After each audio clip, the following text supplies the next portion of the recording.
Yahoo, kembali lagi bersama saya Guru Bahasa Nias.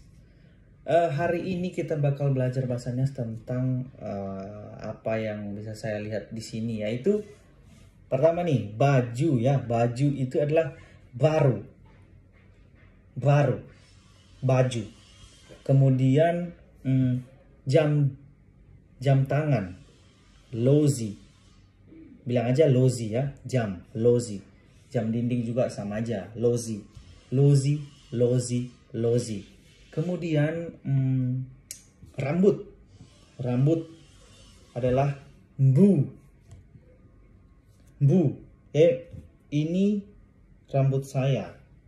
Da'a bugu.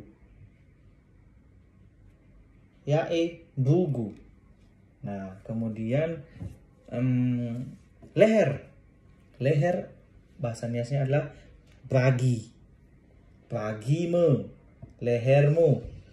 Bragimanu. Leher ayam. Ya, leher ayam. Ayam itu manu, guys. Manu bukan manuk, bukan manuk burung ya. Beda sama bahasa Jawa ya.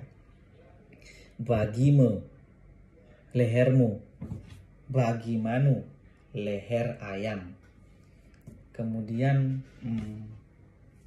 apalagi ya? Dada. Dada itu DTA. DTA. Sakit dadaku. Afuh DTAgu. Aduh, sakit banget dada gue cuy. Ebak. Afuh si baik DTAgu. Sakit banget. Afuh si baik. Afuh si baik. Afuh si baik DTAgu. Sakit banget. Dadaku sakit banget. Ya, itu dulu ya. Kan pelajari dulu itu. Nanya lagi di kolom komentar mau belajar apa. Oke?